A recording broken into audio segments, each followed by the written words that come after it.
Hey, what's up, everybody? What up? We were just discussing how different people say the word coffee in other parts of the country. Yeah. Coffee, caffee. Because I get clowned for how I say coffee. Because it's almost like a call, like you throw a W in there, coffee. But like, wait, coffee? Coffee. I can't even do it. Coffee, caffee. Coffee. Why don't you grab a cup of coffee? But like, how are you supposed to say it? Coffee? You guys do this to me with dog, too. Dog. You had a W I say to dog. It. Dog. What do you say? Dog? Yes. It reminds me of the movie Snatch. Oh, which one I Kevin for? Kind of freaking weird. Dogs? See, I like dogs. Dogs.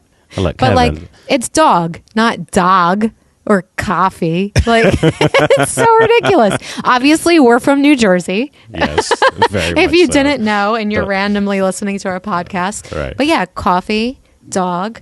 Right. In college, I used to get made fun of how I said home, Home. and phone. My buddy in Boston, he goes house House. instead of my house. Instead of house. It's funny you mentioned Boston. My brother lives outside of Boston in Massachusetts, and we were at a flower show, the Philadelphia Flower Show, 2 weekends ago, I think it was. And there was this lady, and she had all this like Philly themed like baby clothes and kids clothes, and we got my niece a little Philly skirt. And my mom goes, she lives up near Boston now, and we're trying to influence her to be a Philly fan as much as possible because we don't want her to be a Red Sox fan. Right. And the lady thought that was hilarious. And I'm like, no, we're dead serious. Like, You're really protecting that child from child abuse. Yes. But we're being very immature. You like that transition? Wow. Wow. Being very immature in this intro because today, the topic, we want to talk about immature people. Yeah. And because unfortunately, you will engage and interact. And as we do with every episode, we are immature at times too. For sure. We do not claim to be experts or know-it-alls or any of those things. We are immature as well. Hence our discussion on infiltrating my niece from New Jersey. She's not even 2 years old, and we've already decided her sports teams for her. Right. Very immature of you. Yeah. But I think where we are in life... Is it immature, or is it like me being a good aunt? Aunt or aunt? Don't That's even another go there. one. Aunt. I say aunt. The pretzel store in the mall, what is that called? Auntie Anne's. You're such a liar. What do you call it? Auntie Anne's. You do not call it that.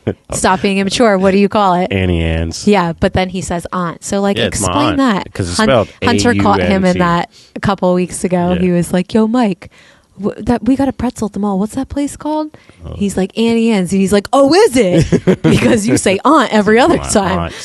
My auntie. Hey, auntie. So we take risk on people, and sometimes along the way, you take risk, you empower them, you bring them into your life, and you discover that they're immature. So I want to talk through identifying immaturity and then how we handle it, how we help them grow. Yeah. Right? And this will pivot us right into number one, because we're talking about other people, but we also have to take some time and notice in ourselves. Yeah. And I think the first way is a lack of self-awareness, Right. Personally or in others. And the lack of self-awareness at times is mind-blowing to me. And we tease Hunter about it. He's 15. Like, obviously, he's not fully Hunter's our mature. youngest. Yeah, he's not fully mature. But he is like totally unaware at times, and I'm like, bro, read the room. That's like my favorite phrase. Yeah, read the when I room. see someone that's like totally unaware, I'm like, read the room, buddy. Read the room. Yeah. But yeah, I think when it comes to immaturity, the lack of self-awareness is like number one identifier for sure. Big time. And listen, when we talk about even owning your own immaturity, we're not calling you, wouldn't never consider you an immature person. You could have moments of immaturity. Yes. And not be an immature person. Yeah. Right. Same thing with these markers of immaturity. Like, you could have those moments that doesn't mark you as an unaware person, but we all have moments where we're not self-aware. Yeah. We're not aware of our weaknesses. We're not aware it's another thing that I've noticed in my life is that it's one thing to be aware of your strengths, but it's also to be aware of how your strengths interact with people, right? Yeah. Because sometimes my strengths can bring out someone's weaknesses. Here's an example. So like I'm open to go into conflict, right? To process and to wrestle something out, because at the end of the day, I don't want just my idea to win. I want the best idea to win. I think that's a hallmark of a good leader. Yeah. But I'm strong in that. I grew up where we were ready to rumble. Yeah. But some people aren't. And so I have to be I am not. Right. So I have to be aware of, this is not your cup of tea right now. Yeah. So I have to be aware of my strengths, because my strengths could push you deeper into your weaknesses. Yeah. And you're jumping into my second point, but before we get there, also like immature people like aren't teachable. They because it's that lack of self-awareness. Like they think they're like, nah, I'm good, man. Da, da, da. And you're like, hey, have you ever thought about this? Yeah. And the response to that question is huge. Or have you ever thought about trying it this way? Yeah. You'll see how teachable that person is. Yeah. And that's always eye-opening to me. I buck correction at times, depending upon the person. There are people in my life that I'm like, I've given full authority, like, yo, call me on my crap. Right. You know what I mean? And I think I'm pretty much like a very humble person in that area, because I do want to improve at all times, and I know that I don't see it all at all times. So when someone does come in, hey, have you thought about trying it that way? I'm open to that more times than not. I think a lot of it has to do with respect. Like if I don't respect the person, if they're asking me if I should try it their way, I'm like, bro, I don't know how you walk down the stairs, let alone telling me how to do something. Yeah. But it's that awareness and it's that teachability that comes along with that. Right. So I think if you're unaware of your issues, you're not going to be teachable and you're not going to be open to that. And you're limiting your growth at the end of the day. Yeah. A person with an unteachable spirit has reached their potential already. Yeah. And someone the other day, it was like maybe like a few weeks ago, someone said to me, and this is how unaware they are, right? They said, I know I'm immature. And that bothered me, because of like a truly immature person doesn't know that they're immature, right? Yeah. A truly unaware person is unaware of their unawareness. You're not immature, nor are you unaware you're unteachable. Right. And you're rebelling. You're a rebellious person, right? Because by you saying you're immature, you know what maturity is. Yeah. And you just don't you're not feel interested. You're not interested in it. Because it calls you to a higher standard. Right. Which is another thing. But I'm going to jump right into the second point, because we could go on all day about this. Yeah. But you already kind of transitioned into this, the inability to handle conflict. Right. Being like confrontational with their conflict. I don't like conflict. And I know you were just talking about you grew up in a place where everyone just talked about it. I grew up in the place where we all shoved it under the rug. Yeah. And there was a meme about it, like Italian families, like it's so common for them to be like, oh, we're not talking to them right now. And then like a couple years later, like everyone's good. And it's like, oh, did you guys talk about? No, we just put it behind us. And it's like, it's going to keep on coming up. Yeah. Just like have the conversation. And I even said to Mike, I was like, it's interesting to me because I don't like conflict. However, my sister is not afraid of conflict. And I'm like, how did we grow up in the same family, being that I'm afraid of conflict, she doesn't care about it? And I think all of it boils down to is like personality, birth order probably plays a part in it, stuff like that. You're the oldest. Yes, I'm the oldest, she's the youngest. So she probably saw how conflict was handled by me and my brother, my parents, and our families, and was like, nah, that's not good. I'm going to do that a little differently. Yeah. But yeah, I think the inability to handle conflict is definitely a sign of maturity or immaturity, and that's something that I'm personally working on for sure. Yeah. So like in the last episode when I was talking about how I approached a friend and apologized and stuff like that was huge for me, because normally I would just be like, let's just like let it go and not talk about it. Yeah. You know? The problem with it, like, I know people who don't like conflict, you're trying to keep the peace, but you're not. People who do that, you're not keeping the peace, you're keeping the conflict. Yes. Right? And so you could continue to sweep it under the rug. It's still there. It's still in the room. Yeah. You can ignore it, but eventually it's going to rear its ugly head. So you have to learn and grow to how to have conflict in a healthy way, an efficient way, but you can't get quicker at it if you're not doing it. Yeah, and I think a sign of maturity as well is there are times that you can approach the conflict seeking resolution and not getting resolution and being okay with that. Yeah. And that's hard, and that requires a lot of maturity. But I think there are times that you may have the best intentions of trying to settle it, and it's just the other person's not willing, and it's a tough pill to swallow at times. Yeah, for sure. So moving on, sign of immaturity is someone who's like controlling. They need to feel the control of every aspect of their life, of the people around them, and that is linked to like their trust in people at times. And I feel like really called out in this like lineup of points because Mike wrote these points, and I'm like, why are you like throwing me under the bus here? No, but is that not a mark of immaturity? Yes, and I can be controlling at times, and it's something I'm working on again. But there's a difference. The notes here, like there's a difference between excellence and perfection, and I'm definitely a perfectionist. And I feel like I'm a perfectionist because I'm controlling, and I'm controlling because it makes me feel at peace. And I have learned time and time again that you can't control everything. That control is not peace. And it's just it's been a learning process. I was listening to this podcast yesterday about how to lead creatives. And one of the things that they were saying was that, what we don't understand is that creatives, they get critiqued all the time. So that's why they're really sensitive about their critiques, right? Because that's a good point of view. You know what I mean? Like, think about a musician or like... I don't like that song. Society always critiques them. And then we blame them for being sensitive about it. But like, when you're doing a spreadsheet, you don't get criticized on your spreadsheet, right? No. So that, it made me understand them. But as a leader, how to lead them... the guy mentioned that, hey, you created this video. What would make this video perfect, right? And they would say, blah, blah, blah. This would make this video perfect. Okay, how much longer would you need to make that video? I need another 40 hours. Okay, is it good as it is right now? Yes. Is it worth taking it from an A- to an A+, adding an additional 40 hours? Is it worth it?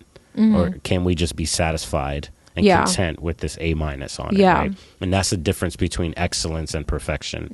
Excellence is doing the best you can with what you have where you are. But some people I think immature people drive themselves crazy by being controlling, making sure that everything's perfect, everyone's okay, you know what I mean?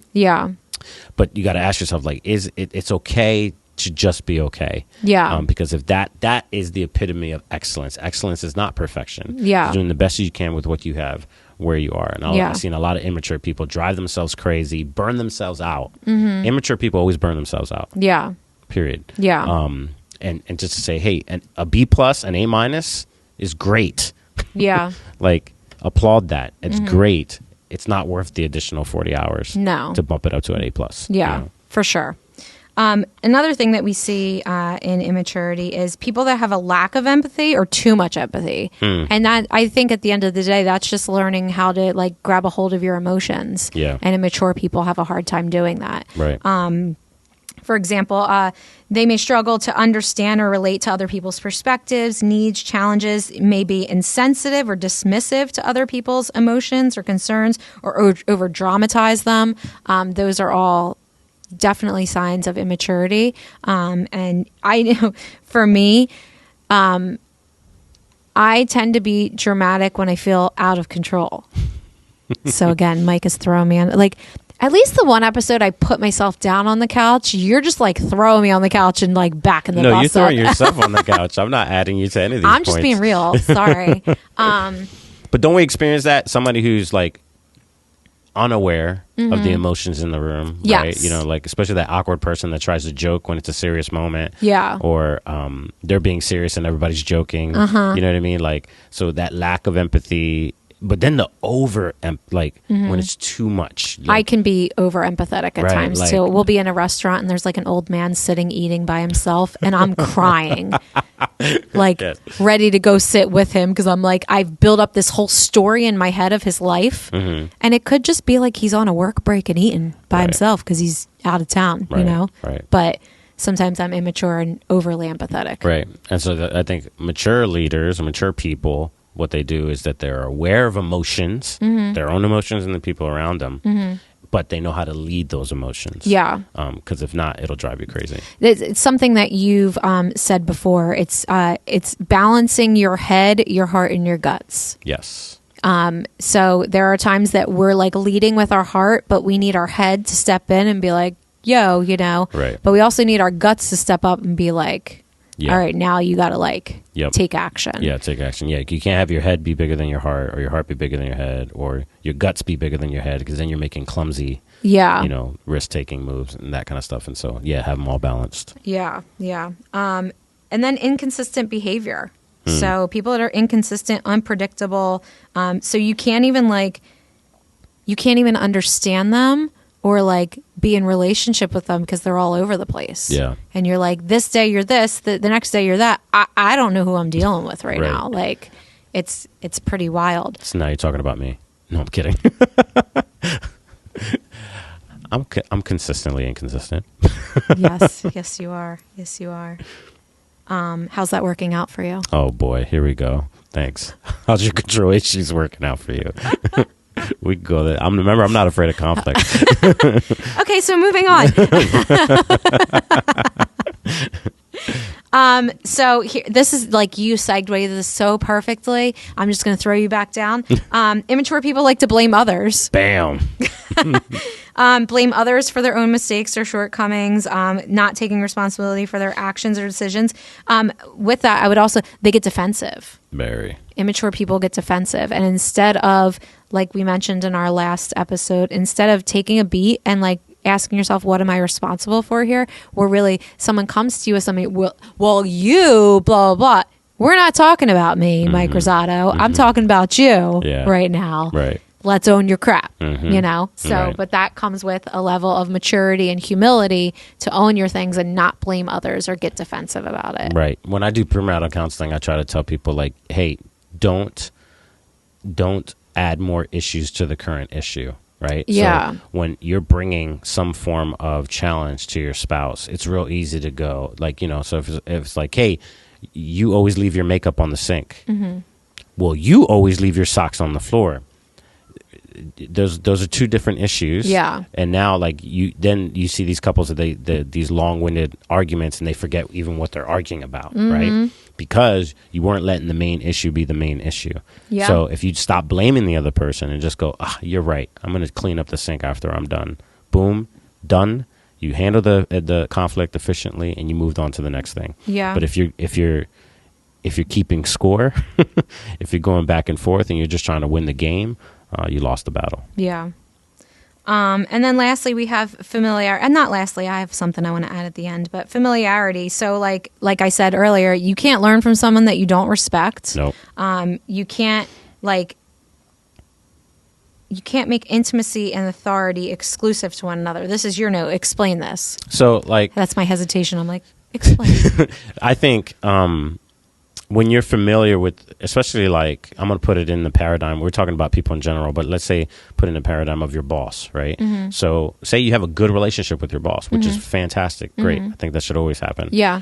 But when you cross the line of familiarity, you're intimate with that person, and not intimate physically, but intimate emotionally. Yeah. There's a friendship there. Yeah. What happens is that you start blurring the lines between intimacy and authority. Yeah. So that when that person has to say, hey, buddy, you can't show up late anymore. Oh, I thought we were cool. Yeah. I thought we were friends. Yeah. Right? And so people, what they do is they don't understand that those two things can't coexist. Yeah. You don't have to choose between intimacy and authority. Right? Yeah. I am intimate with my mother, but she still has authority in my Yeah. life. Right. We're intimate with our children, but we still have authority over our children. Yeah. And so they're not mutually exclusive. Yeah. You could have both of them, but I think not intentionally, unintentionally, when we get into the lines where we're over familiar with people, we because we're spoiled brats sometimes, we'll leverage that relationship in order to create this fragility so that you don't have to challenge me anymore because we're cool, right? And I think that's where immature people need to own that and recognize that, like, hey, I can be intimate with this person, I can have a relationship with this person, but not leverage it to benefit myself. I need to leverage that relationship to better the organization, to better the team, to better each other. But when familiarity, especially in the church world, can I bring it in the church world for 1 second? Yeah. I found that it's difficult because sometimes people come to fervent church because they found safety here, which is great. Yeah. And I'm not the pastor that chills in my office until 2 minutes before I'm about to preach. I'm out in the foyer shaking hands, kissing babies, doing that thing, right? So there's this safety that I create. And then eventually, if I'm not careful and we're not managing that safety can turn into familiarity. And you think, oh, I feel safe, I could say and do whatever I want. But what you don't recognize, that familiarity kills safety from the other side. Now I don't feel safe to correct you, challenge you, push you, because I want to see the best version of you exist in this lifetime. So it kills, you might feel safe when you over familiarize the other person, but it kills safety from the other side. With the other work that I do for the district, my boss Kim, we're friends, and we have moments where we can talk like friends and share what's going on, but we also have moments where like it's work time. And at first it was like a little shift for me because I knew her more from the friend aspect rather than the boss aspect. But I have respect for her as my boss, and I know, like, okay, this is when we buckle down and work, and like on the flight, if we're not working, like we can chill and we can talk and we can catch up and joke around, you know what I mean? But like when it's time to work, it's time to work. And I'm not gonna be like, well, Kim, I thought we were friends. No, like it is work time, you know? And I have, because I'm familiar with her, but I guess the difference is I'm not immature in that area. Yes, like not over familiar. Yeah, I'm not over familiar. I'm not taking advantage. Like I know the role that she's in, and I know the role that I am in that line of work, and I respect that. Yep. And I think immature people don't know how to respect that. Yeah, for sure. And so to catch yourself in that. Yeah. So I think those are some markers of immaturity. And so catch it in yourself. I want to add one. Go ahead. Oh, you want to add one? Have some self-awareness, buddy. Something that it's kind of threading itself through all these points for me is when immature people lack humility. Because if you're humble, if someone's calling you on something that you're not aware of, you're teachable. Teachability is humility. If you're unable to handle conflict, a lot of times it might be because you're not humble. You're not able to own up to your part of it. You're controlling, lack of empathy, too much empathy, inconsistent behavior, blaming others, familiarity. Like I just see humility weaved through all of that. And that's something that absolutely comes along with maturity. 100%. Because Jill in her 20s, you couldn't tell her anything. And I hit every mark on all of these points. But Jill at 42, I'm like, you know what? Yeah, I did mess up there, or I do suck at that, or I did do that. You know what I mean? I may not immediately come to it because no one's arrived at mature, a supreme maturity. You're always growing in that area. But I think if you get to that, you know what I mean? It shows like a huge jump there. Yep. Mature people know how to apologize. Yeah, for sure. For sure. Yeah. Mature people know how to apologize. Well, I know we could probably make this list a lot longer, but I think those are some really good markers of maturity. So again, catch it in yourself, help other people catch it in themselves. Share this podcast. That really helps us out. We're on all the podcasting platforms, Spotify, Apple, Google, iHeartRadio, you name it, we're on it. YouTube, right. Say hi. Make sure and subscribe to us, and then we'll be back right here next week on Too Real with Mike and Jillian. Bye. See you.